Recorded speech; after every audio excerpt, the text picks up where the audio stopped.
किसी ने बड़े कमाल की बात कही है कि जिंदगी में खुद को ऐसा बनाओ कि जहां आप ना हो वहां लोग आपको याद करें और जहां आप पहुंचने वाले हों वहां आपका इंतजार करें।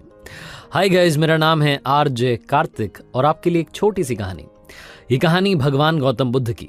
बात उन दिनों की है जब उनकी उम्र हो चली थी, लेकिन तब भी वो गांव से गांव, शहर से शहर जाकर के प्रवचन दिया करते थे, उपदेश दिया करते थे। अपने शिष्य आनंद के साथ में एक गांव से निकले थे और दूसरे गांव का रास्ता बड़ा लंबा था। चलते चलते थक चुके थे, उम्र हो चुकी थी, इसलिए चला भी नहीं जा रहा था। लेकिन अपने शिष्य आनंद को लगातार कह रहे थे कि कोई बात नहीं, पहुंच जाएंगे। चलते रहे चलते रहे। एक व्यक्ति उन्हें खेतों में काम करता हुआ दिखाई दिया। आनंद ने कहा कि भगवान पूछ लेते हैं कि कितना दूर और बचा है। तो उन्होंने कहा ठीक है, पूछ लेते हैं। तो पूछा उस व्यक्ति से कि बाबा जी कितनी दूर और है गांव जहां हमें जाना है। तो उन्होंने कहा कि बस 2 किलोमीटर और बचा है, आ ही तो गए आप, थोड़ा सा और बचा है। जहां उस किसान ने कहा जो खेतों में काम कर रहा था, भगवान गौतम बुद्ध उसकी तरफ देख करके मुस्कुरा दिए। वो भी उनकी तरफ देख करके मुस्कुरा दिया। आनंद को यह बात जमी नहीं कि ये क्या चल रहा है, थक चुके हैं और एक दूसरे को देख करके मुस्कुरा रहे हैं। उसके बाद में वहां से आगे बढ़ गए। 2 किलोमीटर शायद पार हो चुके थे। आनंद को और थकान हो रही थी। उसने फिर से कहा कि रुक जाते हैं, पूछ लेते हैं किसी से और कितना जाना है। तो उन्होंने देखा कि एक बूढ़ी अम्मा सर पर लकड़ियों का गट्ठर बांध करके जा रही थी। उन अम्मा से पूछा कि माता जी गांव कितनी दूर है। तो माता जी ने कहा, अरे आप आ ही तो गए हो, बस 2 किलोमीटर और बचा है, लगभग पहुंच गए हो आप, ज्यादा दूर नहीं है। जहां उन अम्मा ने कहा, भगवान गौतम बुद्ध उनको देख करके हल्के से हंस दिए।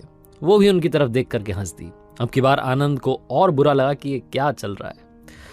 भगवान गौतम बुद्ध ने कहा कि सुनो, चलते रहते हैं, पहुंच जाएंगे, बहुत पास में है, अब तो हम पहुंचने ही वाले हैं। चलते रहे। शायद वो 2 किलोमीटर और निकल गए थे, थक करके चूर हो चुके थे। तभी उन्हें तीसरा आदमी दिखाई दिया। उस तीसरे आदमी से भी पूछा कि भाई साहब गांव कितनी दूर और बचा है। उसने भी यही कहा कि बस 2 किलोमीटर और बचा है, आप पहुंचने ही तो वाले हो, चलते रहो, बस आने वाला है गांव, शाम होने से पहले पहले पहुंच जाओगे। और ये कहकर के वहां से चला गया।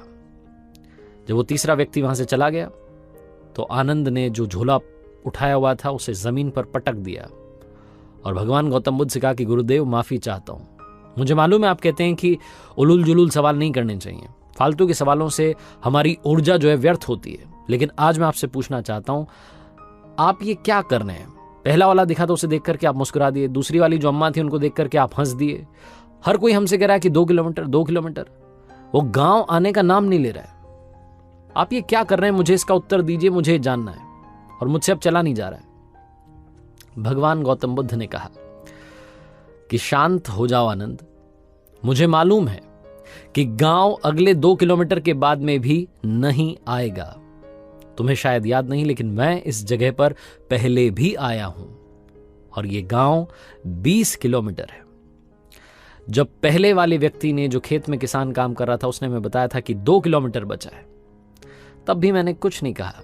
मुझे मालूम था कि दूर है, इसीलिए मैं उनको देख करके मुस्कुरा दिया। वो भी मुझे देख करके मुस्कुरा दिए। उन्हें समझ में आ गया कि हम दोनों का काम एक ही है, दूसरों को लगातार इंस्पायर करना। पिछले इतने सालों से मैं लगातार लोगों को इंस्पायर कर रहा हूं, मोटिवेट कर रहा हूं कि आगे बढ़िए, मंजिल मिलेगी। दूसरी अम्मा जब मिली तो उन्होंने भी कहा कि 2 किलोमीटर और बचा है, आप बस पहुंच ही गए हैं। उन्हें भी देख करके मैं हंस दिया, वो भी मुझे देख करके हंस दी, क्योंकि वो भी समझ गई कि हम दोनों का काम एक ही है, लोगों को लगातार मोटिवेट करना। और तीसरा वाला जो मिला उसने भी यही कहा कि बस आप पहुंच ही गए हैं, शाम होने से पहले पहले पहुंच जाएंगे। हम सब का काम एक ही है, इसीलिए हम एक दूसरे को देख करके मुस्कुरा रहे थे। मुझे मालूम है कि गांव दूर है, लेकिन तुम्हें अगर कहता कि 20 किलोमीटर चलना है तो शायद तुमसे इतना भी नहीं चला जाता।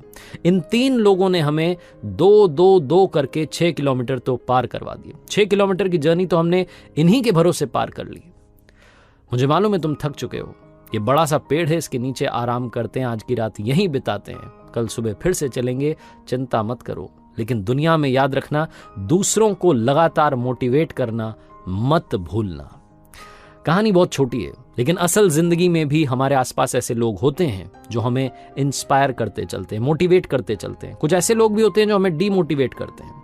अब चॉइस आपकी है कि आपको कैसे लोगों के साथ में रहना है और आपको कैसा बनना है, कि आप भी वैसा बनना चाहते हैं जो ये कहे कि बहुत दूर है, तुमसे नहीं पहुंचा जाएगा, या आप ये कहना चाहते हैं कि बस पहुंच गए हो, थोड़ा सा और चल लो, मंजिल मिल जाएगी। चॉइस आपकी है। आरजे कार्तिक आपसे बस यही कहता है, जिंदगी में मंजिल की तरफ दौड़ते चलिए, रुकिए मत, थकना इधर मना है।